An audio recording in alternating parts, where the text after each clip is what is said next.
Hello दोस्तों, कल हमने बात की थी राजस्थान की कृषि के पार्ट 1 के बारे में, जिसमें हमने अनेक राजस्थान की कृषि से जुड़ी क्रांतियों के बारे में, अनुसंधान केंद्रों के बारे में महत्वपूर्ण जानकारी प्राप्त की थी।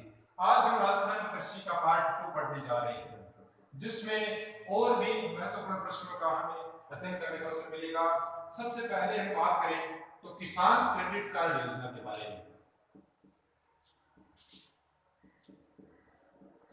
किसान क्रेडिट कार्ड योजना, इस योजना को 1999 में चलाया गया। इसकी स्थापना तारीख देखी जाए तो 29 जनवरी 1999 को पूर्व मुख्यमंत्री अशोक गहलोत के द्वारा, जो वर्तमान में हमारे मुख्यमंत्री पद पर कार्यरत हैं, 29 जनवरी 1999 को जयपुर जिले के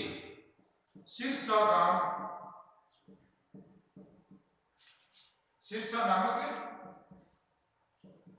गांव से इस परियोजना की शुरुआत की और सबसे पहले रामनिवास यादव नाम के किसान को इस कार्य को सौंपा गया। किसान क्रेडिट कार्ड योजना को रामनिवास यादव नाम जयपुर जिले के सिरसा नामक गांव से इसकी योजना की शुरुआत की गई, जिसकी 29 जनवरी 1999 को माना जाता है। फिर अगले स्टेज पर बात करते हैं, इससे जुड़ी हुई एक महत्वपूर्ण जानकारी, राजस्थान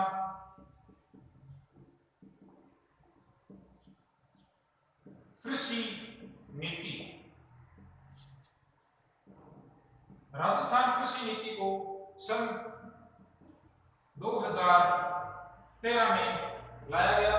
राजस्थान भारत का सबसे पहला राज्य है जो राजस्थान कृषि को घोषित करने वाला है। राजस्थान पहला राज्य बनता है जो 2013 में कृषि नीति को घोषित करता है। इसका मुख्य उद्देश्य था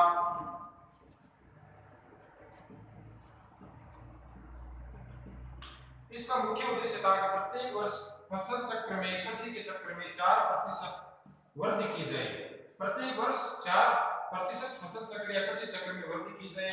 इस राजस्थान की कृषि नीति के अध्यक्ष कौन थे? इस राजस्थान की कृषि नीति 2013 के अध्यक्ष बने थे आर.एस. परोंगा। ये बात हो गई राजस्थान की कृषि नीति के बारे में। अगले स्टेज पर बात करते हैं राजस्थान की कृषि गणना। राजस्थान की कृषि गणना के बारे में बात करने से पहले कुछ भारत की कृषि गणना के बारे में बात कर लेते हैं। भारत में कृषि गणना कब शुरुआत की गई थी?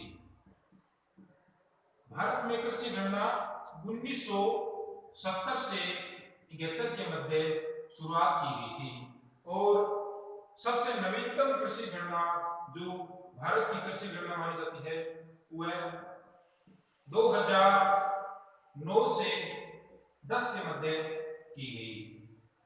ठीक है, भारत में जो कृषि गणना की जाती है वो प्रत्येक 5 वर्ष के बाद कृषि गणना की जाती है।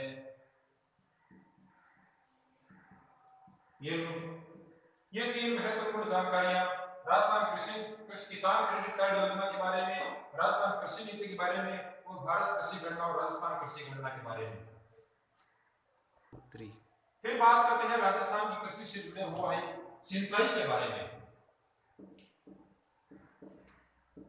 सिंचाई के बारे में बात करें तो राजस्थान में सबसे अधिक सिंचाई का क्षेत्र वैसे माना जाए तो उत्तरी क्षेत्र है जो सिंचाई से अधिक परिपूर्ण है।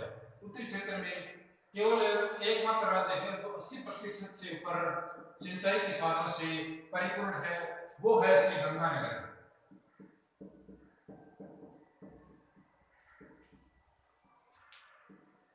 अधिकतम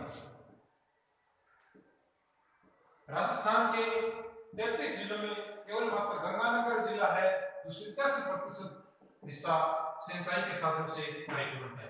और सबसे कम की बात करें तो चूरू जिला एक ऐसा है जो 5% मात्र क्षेत्रफल पर ही सिंचाई के साधनों से परिपूर्ण है। फिर बात करते हैं सिंचाई के संसाधन सबसे अधिक कहां और किस तरीके से की जाती है। राजस्थान में सबसे अधिक सिंचाई कुओं व नलकूपों से की जाती है, फिर की जाती है नहरों के द्वारा, फिर तालाबों में झीलों के द्वारा। सबसे अधिक माना जाए तो राजस्थान में कुल सिंचित क्षेत्र का कुओं व नलकूपों से 67.03% कुओं व नलकूपों से सिंचित किया जाता है। फिर बात करते हैं नहरों द्वारा। नहरों द्वारा सिंचित जिला लगभग 30.3% के मध्य माना जाता है, और तालाबों और झीलों द्वारा ये माना जाता है लगभग 3% के मध्य। ये कुओं द्वारा, नहरों द्वारा और तालाबों द्वारा सिंचाई की परियोजना है। राजस्थान में कुओं द्वारा सबसे अधिक सिंचाई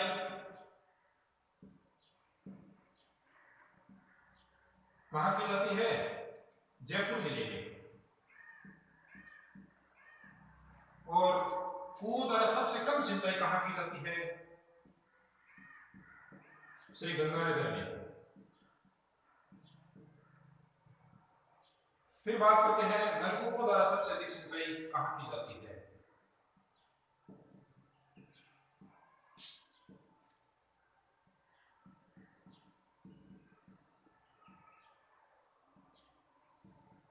यह नलकूपों द्वारा सबसे अधिक सिंचाई की जाती है अपने राजस्थान के भरतपुर जिले में। और सबसे कम नलकूपों द्वारा सिंचाई कहां की जाती है? उदयपुर जिले में, जिसे झीलों की नगरी के नाम से भी जाना जाता है। ये बात हो गई कुओं और नलकूपों के द्वारा। और इसी से जुड़ी हुई एक और बात कर लेते हैं, तालाबों द्वारा सबसे अधिक सिंचाई कहां की जाती है?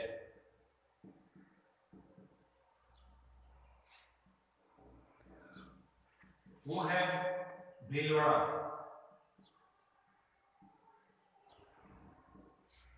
ये बात हो गई सिंचाई के बारे में। सिंचाई का सबसे अधिक माना जाए तो राजस्थान का उत्तरी जिला है, जो श्री गंगानगर हनुमानगढ़ है, वो 80% से अधिक मात्रा में लेने वाला प्रतिशत 87% है। और सबसे कम में बात करें तो चूरू जिला है, तो केवल इसके संपूर्ण क्षेत्रफल का केवल मात्र 5% जिला है जो सिंचाई के संसाधनों से परिपूर्ण है। और बात करें कुओं और नलकूपों से, राजस्थान में 67.03% सिंचाई की जाती है। कुल सिंचित क्षेत्र का नहरों द्वारा सिंचाई का क्षेत्र 3% है, और तालाबों और झीलों द्वारा 30%, और तालाबों और झीलों द्वारा 3% माना जाता है। कुओं द्वारा सबसे अधिक सिंचाई कहां की जाती है? जयपुर जिले में। और सबसे कम सिंचाई कुओं द्वारा गंगानगर में की जाती है। नलकूपों द्वारा सबसे अधिक सिंचाई भरतपुर में की जाती है, और सबसे कम नलकूपों द्वारा सिंचाई जयपुर जिले में। तालाबों द्वारा सबसे अधिक सिंचित जिला भीलवाड़ा माना जाता है। फिर बात करते हैं झीलों द्वारा सिंचाई। झीलों द्वारा सबसे अधिक सिंचाई कहां की जाती है? वो है उदयपुर जिले में।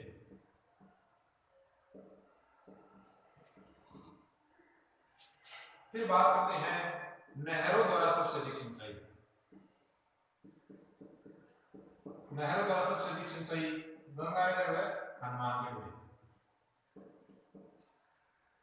और झरनों द्वारा सबसे अधिक सिंचाई कहां की जाती है? बांसवाड़ा जिले में। ये बात होगी प्रमुख सिंचाई के संसाधनों के बारे में। झीलों, नहरों, नलकूपों, झरनों, बांधों के द्वारा सभी हमने बात कर ली। फिर हम बात करते हैं राजस्थान के कुछ विशेष जिले जो कृषि के लिए, फसलों के लिए माने जाते हैं। राजस्थान का अन्न का कटोरा के नाम से श्री गंगानगर को माना जाता है।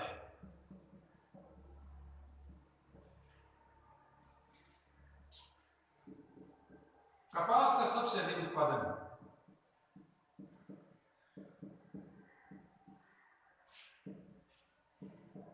श्री गंगानगर को माना जाता है। फलों का सबसे अधिक उत्पादन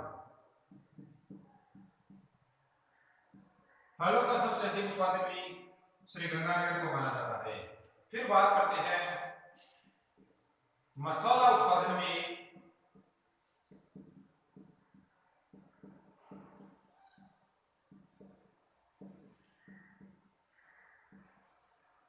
मसाला उत्पादन में सबसे अधिक और सबसे आगे अग्रणी जिला माना जाता है बारां। और मादक पदार्थों व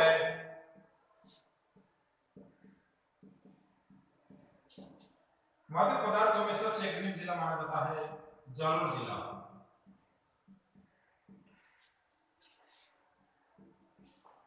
फिर बात करते हैं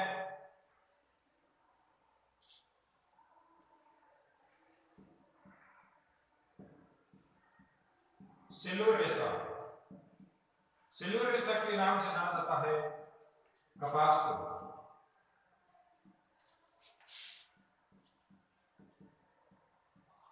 स्वर्ण रेशा के नाम से जाना जाता है जूट व पटसन को। अगला पॉइंट है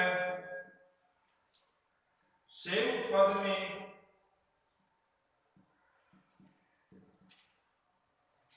सबसे अधिक जिला सिरोही का माउंट आबू प्रसिद्ध है।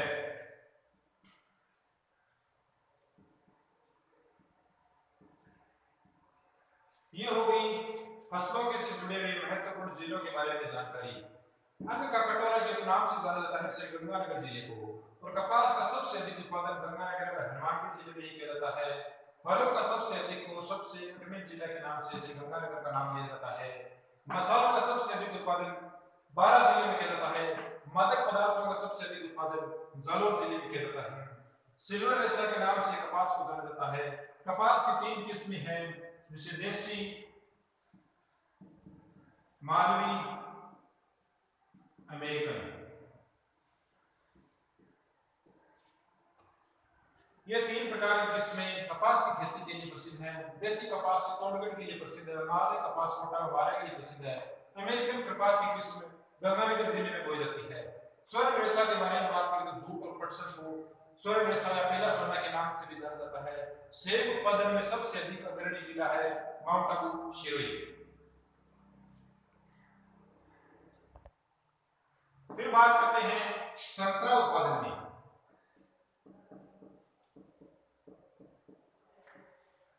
संतरा उत्पादन में सबसे अग्रणी जिला झालावाड़ को माना जाता है। झालावाड़ को राजस्थान का नागपुर के नाम से भी जाना जाता है। भारत में नागपुर का संतरा सबसे अधिक प्रसिद्ध माना जाता है, इसलिए इसकी उपाधि झालावाड़ को राजस्थान का नागपुर के नाम से भी जाना जाता है। सबसे महत्वपूर्ण बिंदु यह है कि राजस्थान का सबसे पहला हॉर्टिकल्चर हब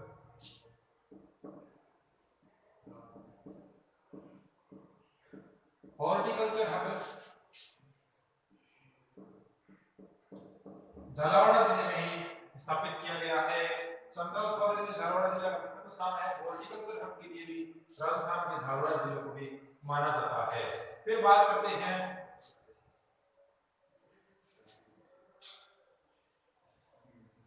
राजस्थान का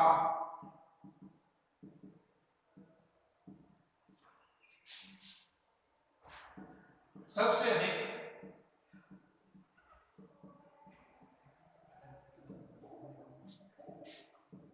कृषि क्षेत्र वाला जिला वो कौन सा है? अपना श्री बाड़मेर। फिर बात करते हैं सबसे कम क्षेत्र वाला जिला, कम कृषि क्षेत्र वाला जिला, वो है राजसमंद।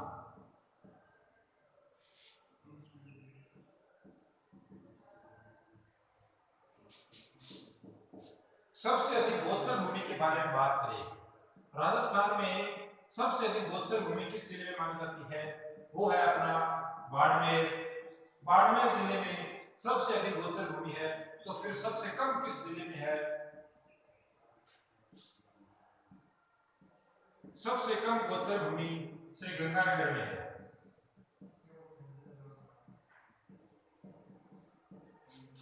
फिर बात करते हैं लवणीय भूमि के बारे में।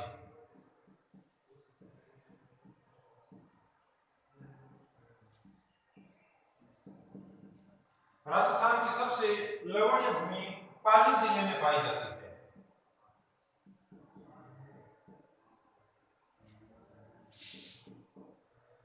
राजस्थान में सबसे पर्वतीय भूमि वाला जिला कौन सा है?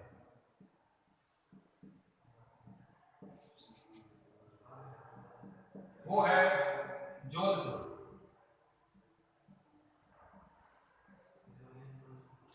फिर बात करते हैं राजस्थान में ऊपर पट्टी वाला जिला।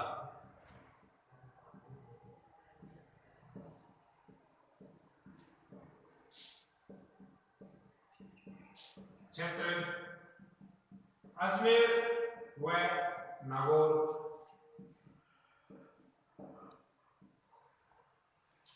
फिर बात करते हैं राजस्थान में सबसे बंजर भूमि वाला जिला।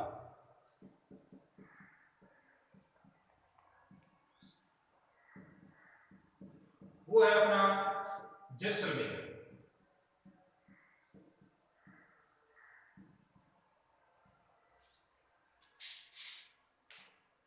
फिर एक महत्वपूर्ण जानकारी, राजस्थान में पान उत्पादन के लिए सबसे प्रसिद्ध जिला कौन सा है?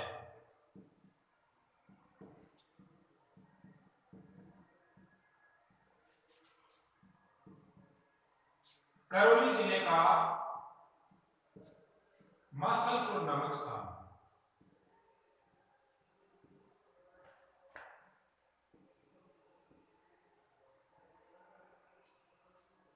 ये बात कर रहे हैं हम संतरा उत्पादन में झालावाड़ जिले का प्रथम स्थान माना जाता है। झालावाड़ जिले को राजस्थान का नागपुर के नाम से भी जाना जाता है। राजस्थान का सबसे पहला हॉर्टिकल्चर हब झालावाड़ जिले में स्थापित किया गया। राजस्थान का सबसे अधिक कृषि क्षेत्रफल वाला जिला कौन सा है? वो है अपना श्री बाड़मेर। और सबसे कम कृषि क्षेत्रफल वाला जिला राजसमंद को माना गया है। सबसे अधिक गोचर भूमि वाला सबसे अधिक गोचर भूमि वाला जिला बाड़मेर और सबसे कम गोचर भूमि वाला श्री गंगानगर को माना गया है। लवणीय भूमि वाला सबसे अधिक जिला पाली जिले को और पर्वतीय भूमि वाला सबसे अधिक जोधपुर जिले को माना गया है। ऊपर पट्टी वाले दो जिले हैं जिसमें अजमेर और नागौर को माना गया है। और सबसे बंजर भूमि वाला और सबसे कम क्षेत्रफल में कृषि की जाने वाली जैसलमेर जिला है। पान उत्पादन में राजस्थान का करौली जिले का मासलपुर नामक ग्राम सबसे अधिक प्रसिद्ध है। फिर बात कर रहे थे हम इसके पान उत्पादन की। पान उत्पादन वाला जिला हमने बात की मासलपुर नामक स्थान करौली।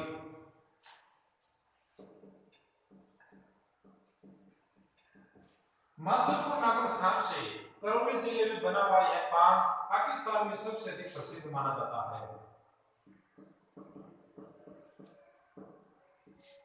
इस मासलपुर नामक ग्राम से उत्पादन किया गया यह पान पाकिस्तान में सबसे अधिक आयात किया जाता है। पाकिस्तान में मासलपुर नामक स्थान से नाम से प्रसिद्ध अत्यधिक पान का विक्रय आयात किया जाता है। और यहाँ पर तंगोली जाति द्वारा, कौन सी जाति? तंगोली जाति द्वारा पान की खेती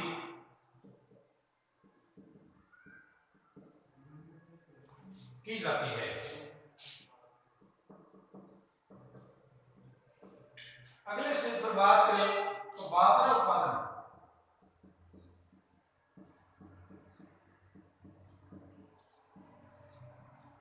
बात करते हैं बाजरा उत्पादन में राजस्थान का भारत में प्रथम स्थान है।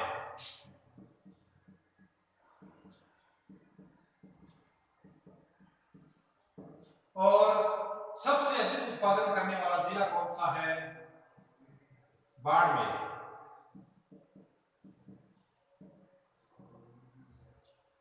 भारत में जितना बाजरा बोया जाता है उसका 1/5% हिस्सा अकेला राजस्थान राजस्थान के द्वारा बाजरे का उत्पादन किया जाता है। जितना बाजरा भारत में बनता है उसका 1/5% हिस्सा राजस्थान से उत्पादित होता है। और जितना मक्का उत्पादन भारत में किया जाता है उसका 1/8वां हिस्सा राजस्थान से प्राप्त किया जाता है। फिर एक महत्वपूर्ण जानकारी इसी के साथ प्राप्त करते हैं हम 21.38% हिस्सेदारी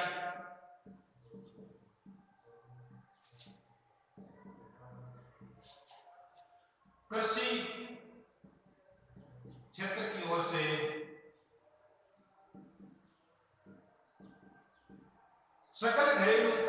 जीडीपी में राजस्थान की कृषि का 30.38% हिस्सा सकल घरेलू उत्पाद में माना जाता है।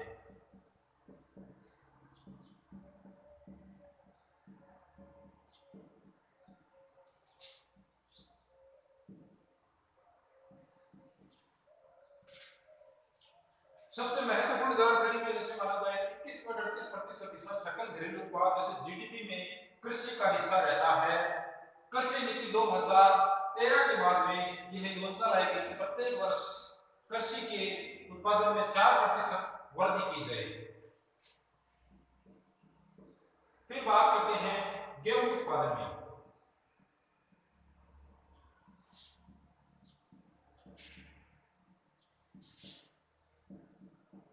गेहूं उत्पादन में राजस्थान का 5वां स्थान है।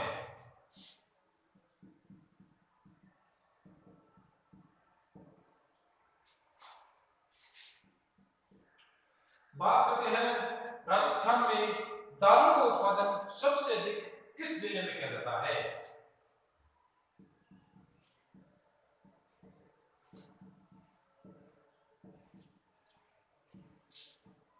वो है अपना नागौर जिला।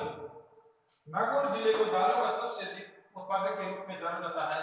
रबी की फसल के रूप में बोई जाने वाली फसलों में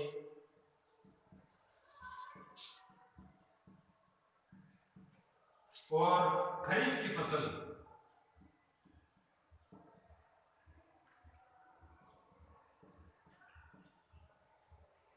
दालों में रबी की फसल में बोई जाने वाली सबसे अधिक फसल चने की दाल का सबसे अधिक चने की फसल का और जिससे दाल बनती है उसका सबसे अधिक उत्पादन किया जाता है। और खरीफ की फसल में देखें तो मोठ फसल का सबसे अधिक उत्पादन किया जाता है। दाल उत्पादन में नागौर जिले का सबसे प्रथम स्थान है। बात करते हैं पान के लिए मासलपुर नामक स्थान करौली जिले का सबसे अधिक प्रसिद्ध है। पाकिस्तान में मासलपुर नामक से प्रसिद्ध पान की सबसे अधिक आयात किया जाता है। तंगोली जाति के लोग पान की खेती के लिए सबसे प्रसिद्ध माने जाते हैं। बाजरा उत्पादन में प्रथम स्थान अपना भारत में राजस्थान का प्रथम स्थान है और राजस्थान में बाड़मेर जिले में सबसे अधिक बाजरा का उत्पादन किया जाता है। भारत के कुल बाजरा उत्पादन में 1/500 हिस्सा राजस्थान का माना गया है और भारत के कुल मक्का उत्पादन में 1/8 हिस्सा मक्का उत्पादन में राजस्थान का माना गया है। और राजस्थान की जीडीपी में सकल घरेलू उत्पाद में 21.38% हिस्सा कृषि क्षेत्र का माना गया है। गेहूं उत्पादन में राजस्थान का 5वां स्थान है। दालों का उत्पादन सबसे अधिक नागौर जिले में किया जाता है।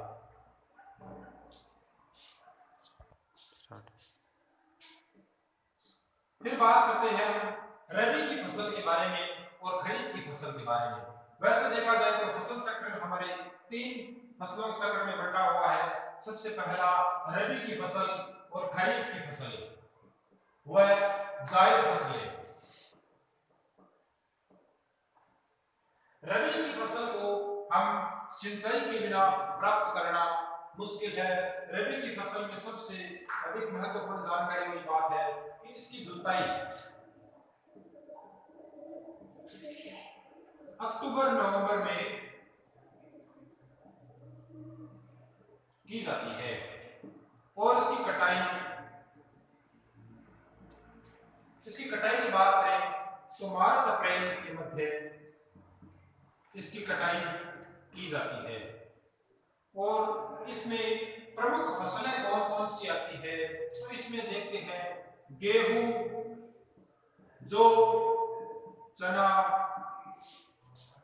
सरसों, राई, मेथी, तारामीरा, जीरा,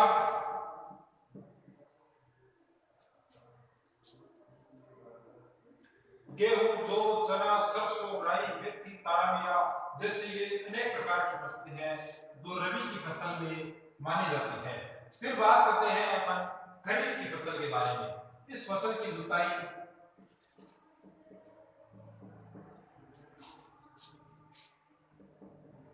जून व जुलाई माह में की जाती है और इस फसल की कटाई के बारे में बात करें तो इस फसल की कटाई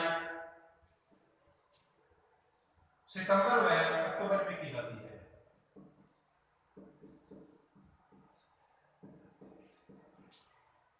और इस फसल को लगभग राजस्थान के 60% और 62% के मध्य बोया जाता है। कृषि क्षेत्र के 60% हिस्से पर इसकी खरीफ की फसल को बोया जाता है। इस खरीफ की फसल को एक तरह से बिरानी फसल के नाम से भी जाना जाता है। यह फसल पूर्णतः वर्षा ऋतु पर निर्भर होती है, इसलिए इसे मानसून का जुआ के नाम से भी जाना जाता है। इस खरीफ की फसल में आने वाली फसलें बाजरा, मूंग, मोठ, गवार, उड़द, अरबी, अरहर,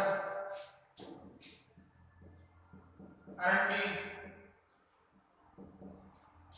तिल,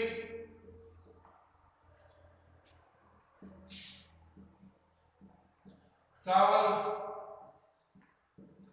चवला जैसी अनेक फसलें हैं जो खरीफ की ऋतु में बोई जाती है। बाजरा, मूंग, मोठ, गवार, उड़द, अरबी, अरहर, अरंडी, तिल और चावल और चवला जैसे। और वैसे देखा जाए तो गन्ने की फसल को भी इसी में शामिल किया गया है। ये बात हो गई खरीफ और रबी की फसल के बारे में। अब थोड़ी सी बात कर लेते हैं जायद फसलें। जायद फसलों में सबसे अधिक और ज्यादा महत्वपूर्ण बात नहीं है, इसे जून से लेकर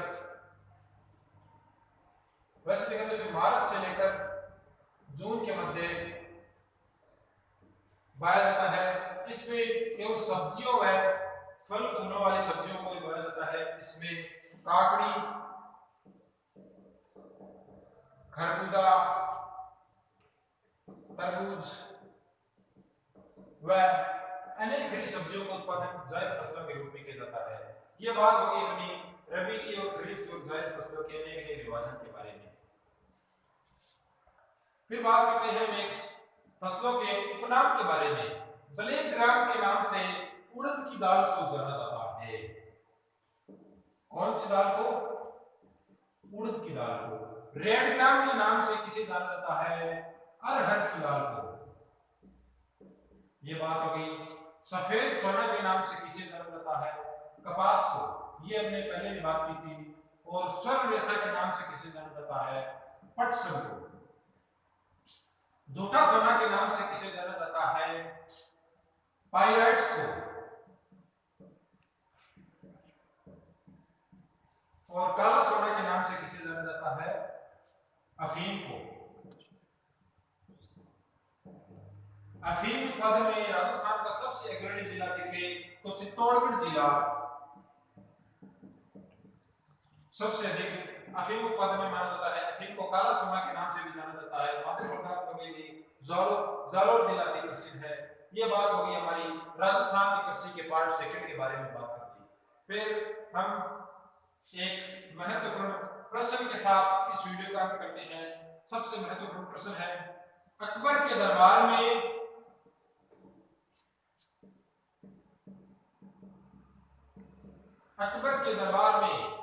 खान ए खाना की उपाधि किस महापुरुष को दी गई? इस प्रश्न का उत्तर आप कमेंट बॉक्स में देकर अवश्य बताइए। इसी के साथ जय हिंद, जय भारत।